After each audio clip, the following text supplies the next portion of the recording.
Rahby Digital, haki na ukweli.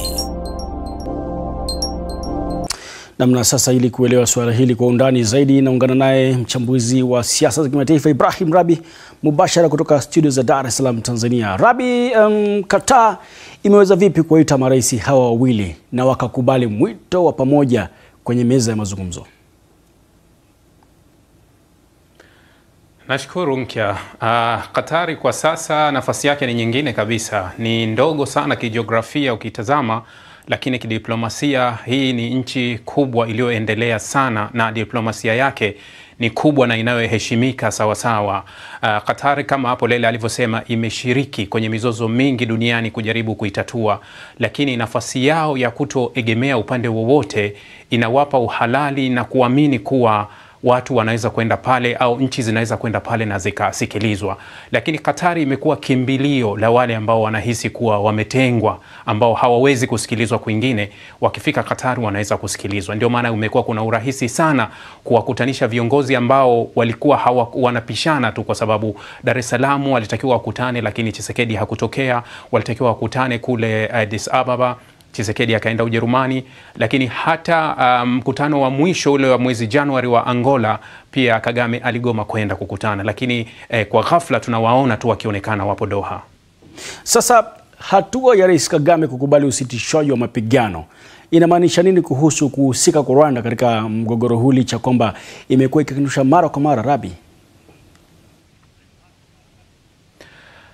Rwanda mara kadhaa imekanusha kuwa kuhusika moja kwa moja na mgogoro huu, lakini kuna wakati huwa inajichanganya yenyewe katika kauli zake na kuonekana kama wapo au hawapo, kwa sababu mara zote wanasema kuwa swala la M23 linaihusu Kongo, sio Rwanda.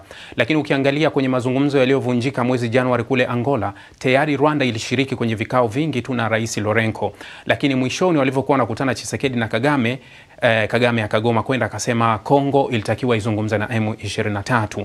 Lakini taarifa ya Umoja wa Mataifa mara kadhaa imetaja kuwa vikosi vya Rwanda vinashirikiana na M23 kule, na namba imetaja kati ya vikosi vya wanajeshi 3000 mpaka 4000 wapo wanashiriki. Lakini kwenye hili Rwanda bado hawajatoa tamko la moja kwa moja tu kuwa kama usitishaji wa mapigano umekuwa ni rasmi, kwa sababu wamezungumza kuwa kutakuwa na mazungumzo yanayofuata kwenye hili. Nadhani mwishoni hapa Rwanda anaweza akakwepa kidogo na akaipeleka mbele M23 kama kawaida, halafu izungumze na moja kwa moja na Kongo.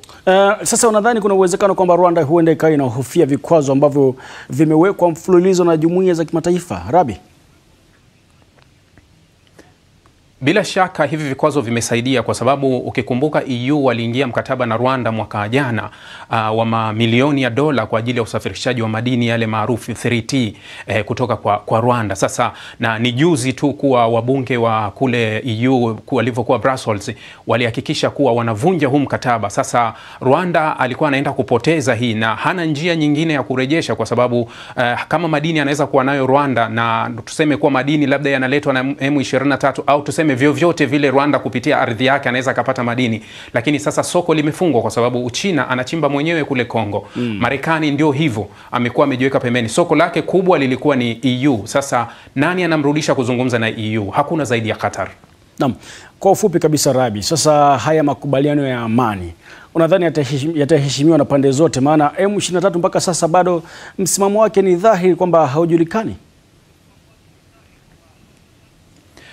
Ni kweli bado kumekuwa na kitendawili ambacho hatujawahi kukitatua wala hakijatatuliwa, kwa sababu ukiangalia mwelekeo wa mazungumzo haya hauna tofauti sana na yale mazungumzo ya mwaka 2012 ambaye baadaye alikuja kuvunjika. Sasa hatufahamu mara hii watafikia wapi. Je, watakuja kukubaliana? Kwa sababu kumekuwa na mfululizo wa matatizo, na hii M23 na Kongo ni sehemu ya moja tu ya matatizo, kwa sababu tunazungumza nchi yenye vikundi zaidi ya 120 vyenye silaha, lakini hili ni upande mmoja ambapo kuwa wanataka lao. Sasa ni vigumu sana kusema kuwa haya yanaweza yakaleta amani, kwa sababu tunashuhudia karibu miongo mitatu sasa tunarudi pale pale, tunaenda mbele tunarudi pale pale. Nadhani mzizi kabisa wa matatizo ya Kongo bado haujatatuliwa. Naam, asante sana Ibrahim Rahby, na mahojiano hayo na mchambuzi huyo ndio yanahitimisha taarifa yetu kuu kwa usiku huu.